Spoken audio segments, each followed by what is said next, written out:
Olá, geração eleita, que a graça e a paz do Senhor Jesus seja com todos os irmãos. Sejam bem-vindos ao segundo vídeo da nossa série de estudo a respeito da oração vitoriosa. Hoje eu quero convidar você a abrir a sua Bíblia comigo na primeira carta do apóstolo João, capítulo 5, os versículos 14 e 15. Assim está escrito: esta é a confiança que temos ao nos aproximarmos de Deus. Se pedirmos alguma coisa de acordo com a vontade de Deus, Ele nos ouvirá. E se sabemos que Ele nos ouve em tudo o que pedimos, sabemos que temos o que dele pedimos. Vamos orar mais uma vez. Pai, em nome de Jesus, estamos aqui reunidos em Sua presença para, mais uma vez, abrirmos a Sua palavra e aprender do Senhor. Que, novamente, o Teu Espírito, ó Pai, que habita em nós e que permanece em nós, a Tua unção que nos ensina todas as coisas, seja ativada em nossas vidas, a fim de que nós venhamos, ó Pai, compreender a Sua palavra. Em o nome de Jesus. Amém. Queridos, nesse texto nós estamos trabalhando a respeito da oração vitoriosa, a oração que atinge resultados. E ontem nós já falamos algumas coisas, hoje eu quero entrar mais, um pouco detalhado, a fundo, na questão da vontade de Deus na oração. Veja como, através desse texto, podemos perceber que a vontade de Deus é algo primordial na nossa vida de oração. O apóstolo João disse que nós temos esta confiança ao nos aproximarmos de Deus. Se nós olharmos no dicionário bíblico de Strong, veremos que esta palavra, traduzida como confiança, significa confiança aberta e destemida. Significa também coragem entusiástica.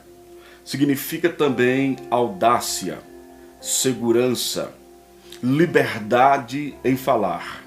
É a mesma palavra que nós encontramos na carta aos Hebreus, no capítulo 10, versículo 19, quando a palavra diz que pelo sacrifício de Jesus, pelo sangue de Jesus que foi derramado, nós temos ousadia para nos aproximarmos do trono da graça, para entrarmos no Santo dos Santos. Ali, essa mesma palavra é traduzida como ousadia, coragem, audácia, é você avançar mesmo contra obstáculos. Que obstáculos seriam esses? Seriam obstáculos mentais, psicológicos, obstáculos como o pecado, a acusação, ou uma série de coisas que impediria o ser humano de se aproximar de Deus. Quando nós confiamos em Cristo Jesus, nós temos esta confiança, nós temos essa ousadia para nos aproximarmos de Deus. Eu quero aqui falar algumas coisas a respeito disso. Primeiro, o que é essa confiança? Confiança é um estado de espírito gerado por aquilo que vemos e ou ouvimos. Eu digo que é um estado porque ela pode aparecer, sumir, pode aumentar, diminuir, e a confiança pode também ser abandonada. Então ela é um estado, Todo ser humano tem em si a capacidade de confiar. E essa confiança que nós temos, essa capacidade, esse potencial de confiar é ativado em nós por aquilo que vemos ou ouvimos. Mesmo nas coisas naturais, essa confiança ela é assim manifestada. Por exemplo, um empresário precisa ter confiança para agir em seus empreendimentos. Nós precisamos confiar uns nos outros. Se você olhar muitas coisas nesse mundo, depende da confiança. Uma série de argumentos que ouvimos, que foi estruturado de acordo com as leis psicológicas, as leis mentais, gerou em nós confiança em muitas coisas. Por exemplo, o dinheiro. O que é o dinheiro? O dinheiro é um pedaço de papel. Mas se alguém chegar até você e você tiver algo que é real, como por exemplo um imóvel, você tem um imóvel, esse imóvel é algo real, físico, tangível.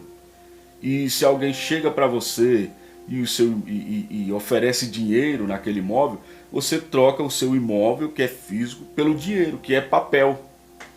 Por que você faz isso? Você faz isso porque você sabe que as outras pessoas também confiam no dinheiro. Elas acreditam no dinheiro. O único valor que o dinheiro tem é porque as pessoas acreditam nele. Porque ele é apenas um papel. Se todo mundo parar de acreditar no dinheiro, o dinheiro perde seu valor, não é? Então, mesmo no natural, existem muitas coisas, e é daí, dessa linguagem comercial do dinheiro, que muitas vezes vem a palavra bíblica para fé, para confiança, para acreditar, né? Ainda hoje nós usamos palavras como crédito e enfim. Veja, essa confiança, ela é potencialmente, ela está como um potencial em todo ser humano. Depende do que nós ouvimos ou vemos para ela ser ativada. É claro que essa confiança também pode ser ativada por uma coisa que não tem valor, por um engano, um sofisma, enfim. O que vai determinar o valor da confiança serão os resultados que essa confiança irá produzir. Por exemplo, nós confiamos em Deus porque a palavra dele gera fé em nós. Deus gera fé em nós. Ou seja, o objeto da confiança determina a instabilidade ou a estabilidade da confiança. Ela é um estado. Ela não é algo fixo, permanente no ser humano. Ela é algo que pode ser mudado, pode ser gerado, pode ser aniquilado, pode ser mudado, pode se abandonar a confiança. Então, assim é a confiança. O objeto da confiança, ou seja, aquilo em que nós confiamos, determina a instabilidade ou a estabilidade. E a natureza daquilo, do objeto da confiança, gera a confiança. Ou seja, nós seres humanos, para confiarmos em alguma coisa, aquela coisa precisa passar para nós que é confiável em sua natureza. É algo fidedigno, ou seja, é algo digno de fé, digno de confiança. Nós precisamos entender que esse objeto é confiável. Então nós confiamos naquilo que entendemos ou percebemos como confiável. Nem sempre aquilo que confiamos é confiável. Mais uma vez eu digo que a confiança é algo inerente ao ser humano, é algo que Deus criou em nós quando nós fomos criados. Lá no Éden, quando Deus criou a humanidade, Deus colocou no homem a capacidade de crer, de confiar. Então, naturalmente, todo homem tem em si essa capacidade de confiar. E essa capacidade de confiar, ela é ativada por aquilo que vemos ou ouvimos. Ou seja, o objeto dessa confiança, aquilo que vai gerar em nós confiança. Nós ouvimos e confiamos naquilo. Bem, nós temos esta confiança que o apóstolo João escreveu ao nos aproximarmos de Deus por causa da imutabilidade das coisas que estão estabelecidas. É muito importante e fundamental a imutabilidade de algo para que seja confiável. Nós não podemos ter fé em uma coisa que uma hora é de um jeito, outra hora é de outro jeito. Nós precisamos que seja imutável para acreditarmos naquilo. Como, por exemplo, o método científico, nós acreditamos que toda vez que eu jogar essa caneta, toda vez que eu soltá-la dessa altura, ela irá cair no chão. Eu posso repetir isso 1 milhão de vezes e 1 milhão de vezes ela irá cair no chão, porque existe uma lei, a lei da gravidade, que aqui na Terra, essa lei ela é imutável. Por isso nós acreditamos nisso. Muitas coisas que nós usamos no nosso dia a dia, nós confiamos porque é imutável.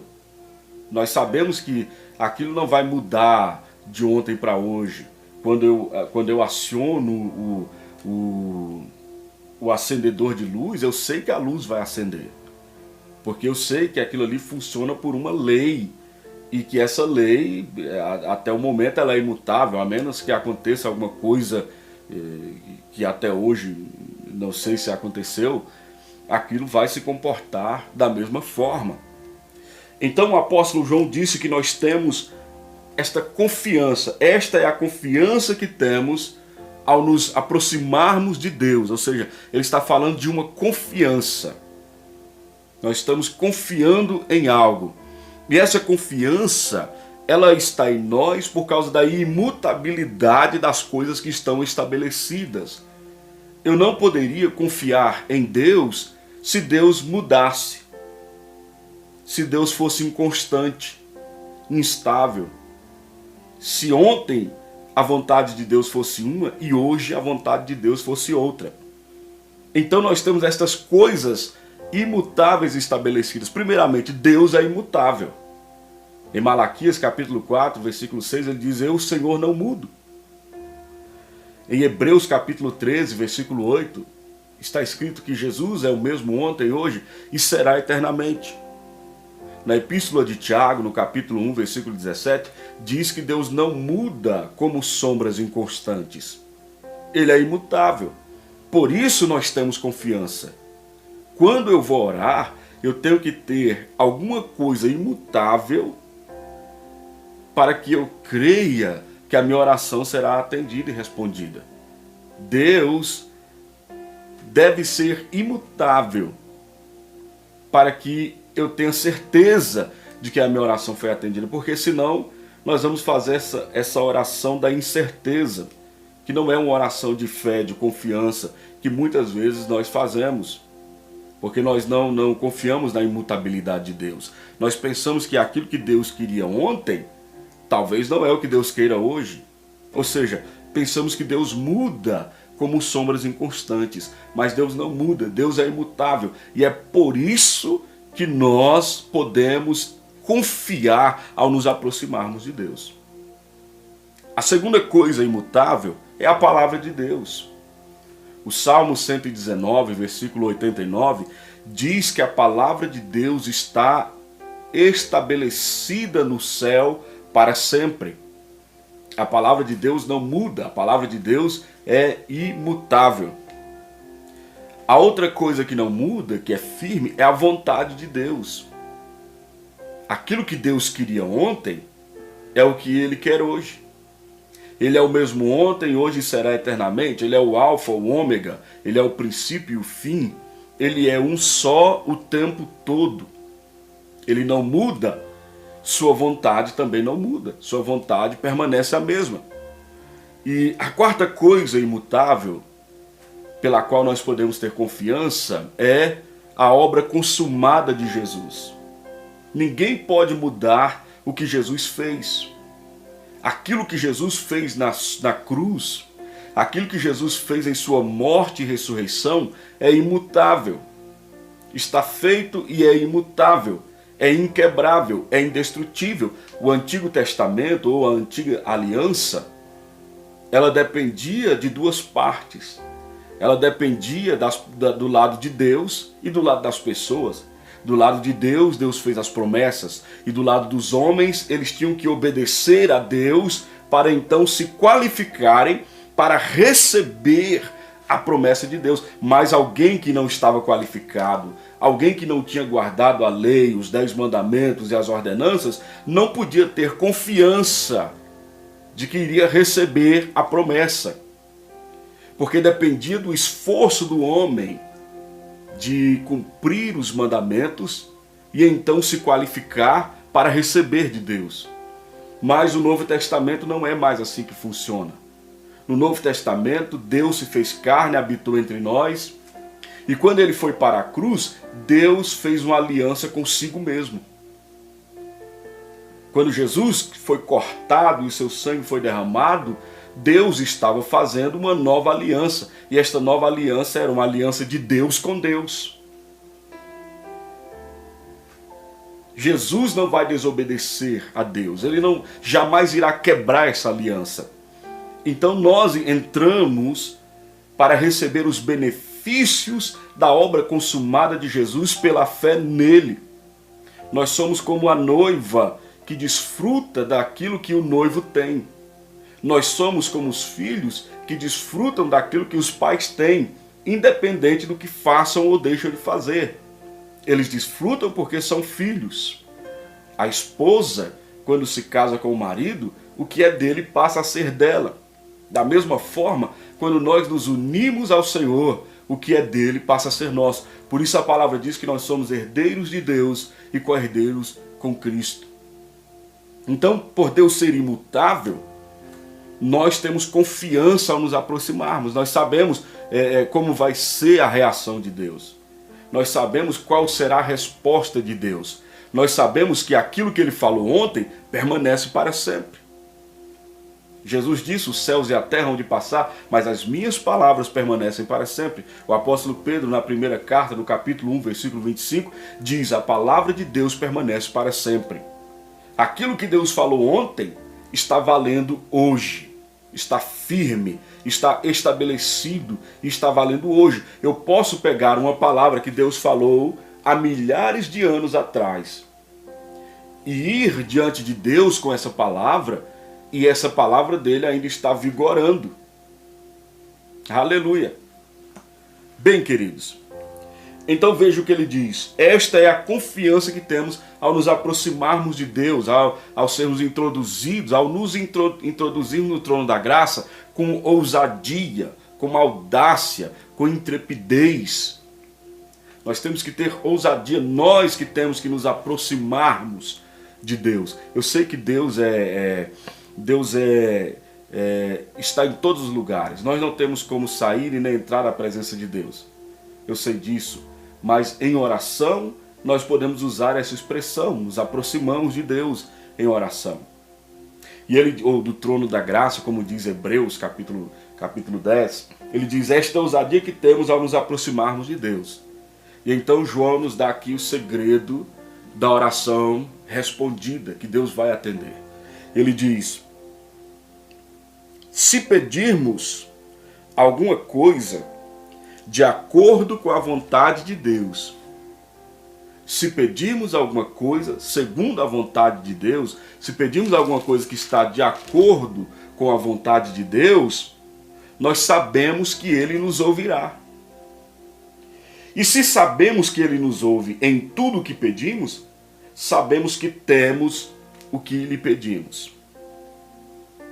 Observe que ele não diz sentimos, ele diz sabemos. Ele não disse vemos, ele não diz sentimos, ele diz sabemos. Esta é a confiança que temos ao nos aproximarmos de Deus. Eu já sei de antemão, que se eu pedir alguma coisa que esteja de acordo com a vontade de Deus, eu sei que Deus vai me ouvir. E se eu sei que Deus me ouviu, eu sei que eu tenho aquilo que pedi. Jesus falou em Marcos capítulo 11, versículo 24, que tudo que nós pedirmos em oração, devemos crer que já recebemos, e isso será nosso. Como que eu posso crer que eu já recebi? Ele não diz que tudo que eu pedi em oração, eu preciso ver, eu preciso sentir. Ele diz que tudo que eu pedir, eu tenho que crer que eu já recebi. Como que eu posso crer que eu já recebi aquilo que pedi? A única maneira que eu posso ter essa confiança é sabendo que eu pedi de acordo com a vontade de Deus. É sabendo que aquilo que eu estou pedindo está de acordo com a vontade de Deus. Se eu oro de acordo com a vontade de Deus, eu sei que Deus me ouve. Se eu sei que Deus me ouve, eu sei que eu tenho aquilo que pedi. Então, tudo que eu preciso saber é que Deus me ouviu. É a única coisa que eu preciso saber a orar. Eu não preciso ver, eu não preciso sentir, eu só preciso saber que Deus me ouviu. E como que eu posso saber que Deus me ouviu? De acordo com esse texto, é porque eu orei segundo a sua vontade, eu pedi segundo a sua vontade. Se eu pedir de acordo com a vontade de Deus, eu posso ter certeza, eu posso ter confiança de que Deus me ouviu. E se eu sei que Deus me ouviu, se eu sei que Ele me ouve em tudo o que eu peço, como que eu posso saber que Deus me ouviu em tudo o que eu pedi? É só eu pedir tudo de acordo com a sua vontade. Se eu fizer 100 pedidos a Deus e os 100 pedidos estiverem de acordo com a sua vontade, eu sei que Deus me ouviu em tudo. É assim que eu sei que Deus me ouviu em tudo. E se eu sei que Deus me ouviu, eu sei, ele não diz nós sentimos, nós vemos, ele diz sabemos que temos o que pedimos. É assim que eu posso crer que eu já recebi depois de orar. Porque eu sei que eu pedi de acordo com a sua vontade. E se eu sei que eu pedi de acordo com a sua vontade, eu sei que Deus me ouviu. E se eu sei que Deus me ouviu, eu sei que eu tenho o que pedir. E se eu sei que eu tenho o que pedir, eu posso crer que eu já recebi. Então nós vemos aqui que a vontade de Deus é algo importante. Porque se Deus, a condição para Deus atender a oração é que esta oração esteja de acordo com a sua vontade, é importante a vontade de Deus. Por isso, nisso nós concordamos todos, que a oração tem que ser de acordo com a vontade de Deus. O que nós não concordamos, com muitos irmãos, é que para eles essa vontade de Deus é um mistério. É algo oculto que nós não podemos saber. A vontade de Deus não é um mistério. A primeira coisa que nós temos que saber a respeito da vontade de Deus. A vontade de Deus não é um mistério. Em Efésios capítulo 1, versículo 9, a palavra de Deus diz que Deus, através de Cristo Jesus, nos revelou o mistério da sua vontade. A vontade de Deus podia ser um mistério em tempos passados.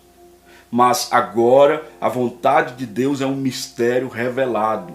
A vontade de Deus foi revelada em Cristo Jesus. Ela não é mais uma incógnita. Não é algo oculto, escondido. A vontade de Deus não é algo que nós não podemos saber. Não podemos conhecer. Nós podemos conhecer a vontade de Deus. Veja bem. A Bíblia diz em Efésios capítulo 5, versículo 17, que nós devemos procurar conhecer qual é a vontade de Deus. Como que Deus me mandaria procurar conhecer a sua vontade se não tivesse uma maneira de eu saber qual é a vontade dele? Deus estaria agindo de maneira injusta conosco. Se ele nos manda conhecer, saber qual é a sua vontade, é porque existem maneiras de nós sabermos qual é a vontade de Deus. Faz sentido para você isso? Faz sentido? Se faz sentido, agora comenta aí, escreve aí nos comentários. Se isso faz sentido para você. Faz sentido para você. Veja bem, nós devemos procurar saber qual é a vontade de Deus. Se Deus falou isso, é porque existem maneiras de nós sabermos qual é a sua vontade. Nós precisamos entender também que a vontade de Deus ela tem 3 níveis. Romanos capítulo 12, versículo 8, fala a respeito da boa, agradável e perfeita vontade de Deus. Ela tem 3 níveis. Existe a boa vontade de Deus, existe a agradável vontade de Deus e existe a perfeita vontade de Deus. A vontade de Deus é que ninguém fique doente. Mas se alguém ficar doente, é da vontade de Deus curar essa pessoa. A cura não é a perfeita vontade de Deus, mas é a vontade de Deus. A vontade de Deus é salvar a humanidade. Ele fez isso através da obra consumada de Jesus. Mas essa não era a perfeita vontade de Deus, mas é a vontade de Deus. Então nós devemos entender que a vontade de Deus tem esses 3 níveis. Ela é boa, agradável e perfeita. Os 3 níveis da vontade de Deus. Bem, nós também podemos aprender, devemos saber qual é a vontade de Deus? Eu vou falar aqui com você. Existem muitas maneiras que nós podemos saber qual é a vontade de Deus, mas eu vou dizer aqui a você algumas maneiras pelas quais nós podemos saber qual é a vontade de Deus, porque nós temos que saber qual é a vontade de Deus para orarmos, para termos confiança. Senão nós não teremos confiança, nós vamos fazer aquela oração da dúvida. Se for da sua vontade, ou eu não sei se Deus quer, se Deus não quer me atender. Muitas pessoas estão doentes, enfermas, ou precisando de um milagre, e elas não sabem se Deus quer fazer alguma coisa por elas, porque elas não conhecem a vontade de Deus. É como aquele leproso que se aproximou de Jesus, no Evangelho de Marcos, capítulo 1, e no versículo 40, 41, aquele homem chegou até Jesus e disse: Senhor, se tu quiseres, tu podes me curar. Ele acreditava no poder de Jesus, mas ele não acreditava na vontade de Jesus. Ele sabia que Jesus tinha poder para curá-lo, mas ele não sabia que Jesus queria curá-lo. Essa é a vida de muitos crentes, de muitos cristãos. Todos nós cremos no poder de Deus. Todo mundo crê que Deus é todo poderoso, onipresente, onisciente, onipotente. Todo mundo acredita nisso. Mas quando nós vamos orar, quando vamos pedir a Deus, não são todos que acreditam na vontade de Deus. Eles não conhecem, eles desconhecem, eles ignoram a vontade de Deus. E por isso oramos dizendo assim: se for da vontade de Deus, vai ser. Se não for, não vai ser. Isso não é a oração bíblica, mas não é a oração vitoriosa. Isso leva a pessoa a uma vida de oração derrotada. Quando eu vou diante de Deus, eu já tenho que saber da sua vontade, porque aqui está dizendo que Deus vai me atender, Deus vai me ouvir, se eu pedir de acordo com a sua vontade. Então, como podemos conhecer a vontade de Deus? Primeiro, nós podemos conhecer a vontade de Deus através da pessoa de Jesus Cristo. Quando Jesus veio ao mundo, ele veio revelando a vontade de Deus para nós. Nós podemos conhecer Deus através da pessoa de Jesus. A Bíblia diz que ele é a imagem do Deus invisível e a exata expressão do ser, da substância de Deus. Ele veio revelando a nós perfeitamente e claramente quem é Deus. Isso está em Hebreus capítulo 1, versículo 3. Em Colossenses capítulo 1, versículo 15, o apóstolo Paulo diz que Jesus é a imagem do Deus invisível. O que nós vemos nele é a encarnação da vontade de Deus para nós. Por isso que em Efésios capítulo 1, versículo 9 e versículo 10, a palavra diz que Deus nos revelou o mistério da sua vontade, estabelecendo o seu eterno propósito em Cristo Jesus. Isso significa que o que vemos em Jesus é a vontade de Deus para nós, é o propósito de Deus para nós. Quando nós olhamos para Jesus, nós estamos vendo a encarnação do propósito de Deus para nós, da perfeita vontade de Deus para o homem. Jesus em carne, Deus em carne, Jesus, que é o Emanuel, Deus conosco, ele veio revelar Deus para nós, mas ele também veio revelar a nós mesmos qual é o propósito de Deus ao nos criar. Em Cristo, Deus estabeleceu o seu eterno propósito. Ele não estabeleceu em Adão, porque Adão pecou e caiu. Então as experiências humanas depois da queda não são a perfeita vontade de Deus para a humanidade. Não é o propósito para o qual fomos criados. Porque essas experiências depois da queda, elas são as experiências de um mundo caído. A perfeita vontade de Deus para nós está estabelecida em Jesus. Jesus tem doença? Jesus é doente? Jesus é deprimido? Jesus é ansioso? Jesus tem algum problema? Nele está estabelecido o propósito de Deus para nós.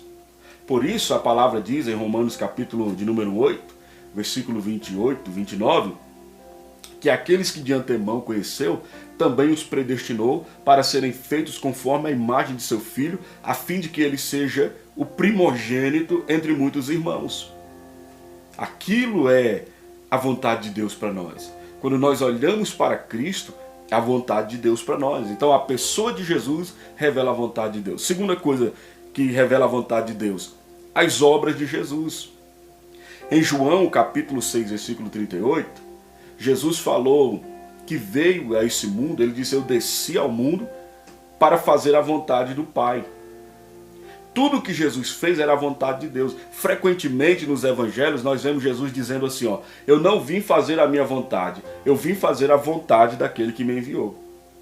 Então toda vez que Jesus curou um doente, ele estava fazendo a vontade de Deus. Significa que Deus quer curar os doentes. Foi isso que Jesus disse para aquele leproso. Ele disse, quando o leproso disse: Senhor, se tu quiseres, se for da sua vontade, o Senhor pode me curar.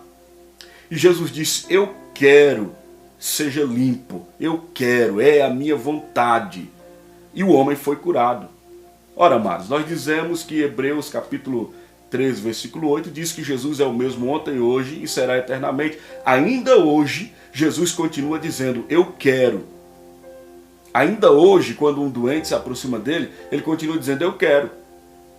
Quando Jesus pregou em Nazaré, a Bíblia diz que Jesus não pôde fazer ali muitos milagres por causa da incredulidade deles.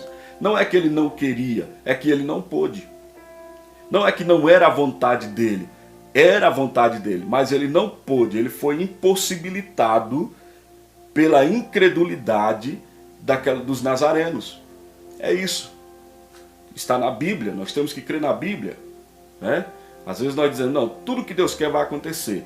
Na oração conhecida como a oração do Pai Nosso, Jesus nos ensinou a orar assim, ó: seja feita a tua vontade na terra como ela é no céu.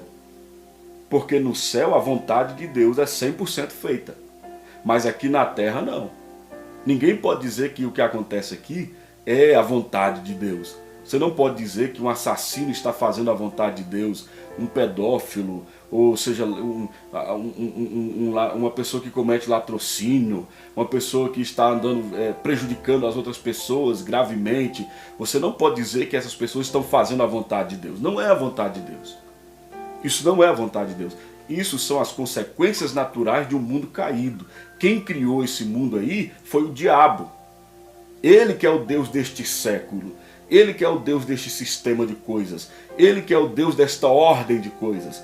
Ele que é o Deus criador desse mundo caído. Não é o Deus e Pai de nosso Senhor Jesus Cristo. Nós temos que entender que existe Deus e existe o diabo operando no mundo. E discernir quais são as obras de Deus e quais são as obras do diabo. Quando Jesus diz para os discípulos acreditarem nele, ele diz: creiam, porque creiam pelo menos por causa das mesmas obras. As obras que eu faço são as mesmas que o meu Pai faz. Então as obras de Jesus revelam a vontade de Deus. Quando ele expulsou os demônios, significa que Deus não quer que o ser humano esteja endemoniado. Deus quer o homem livre. Quando ele curou os enfermos, significa que Deus não quer as pessoas doentes. Quando ele ressuscitou mortos, significa que Deus não quer a morte das pessoas. Isso não é a vontade de Deus. Isso são as consequências naturais de um mundo caído, separado de Deus.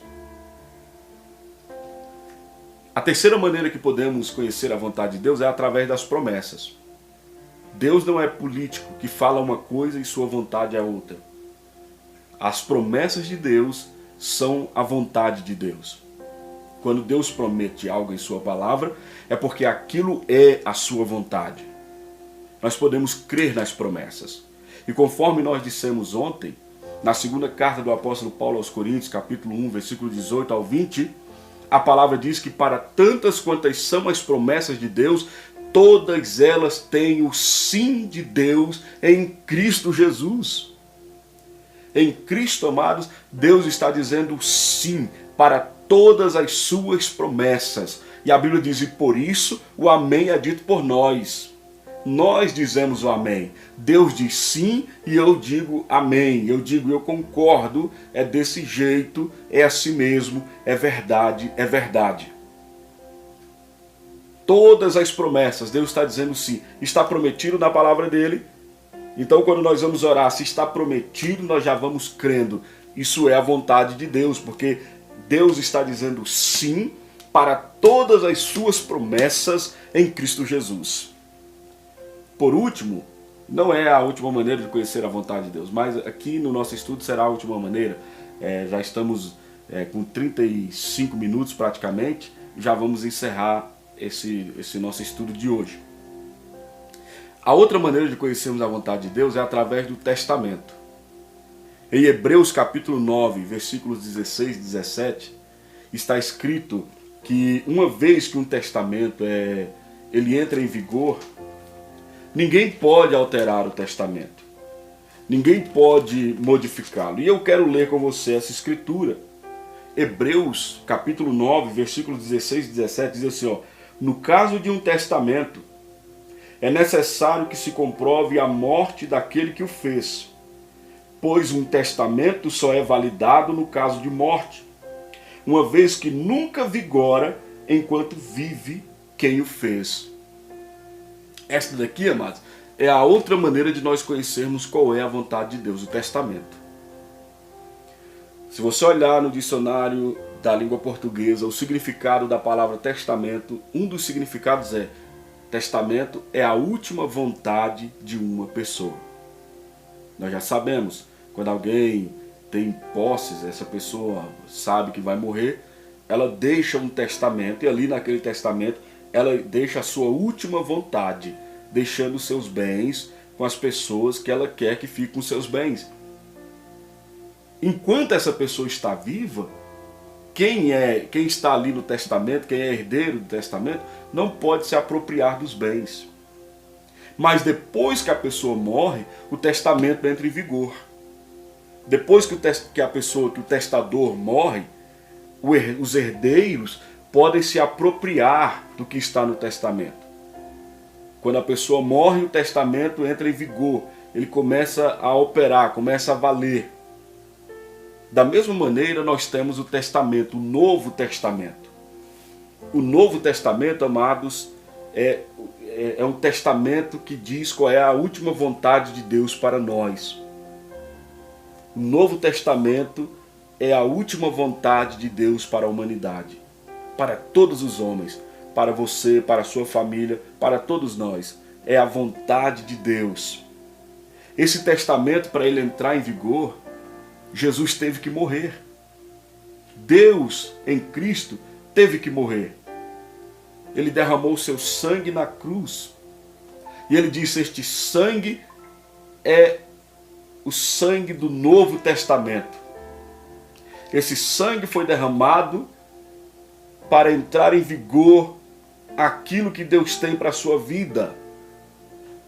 Veja, Deus deseja tanto nos abençoar, tanto, que isso custou a vida do seu filho, do seu único filho.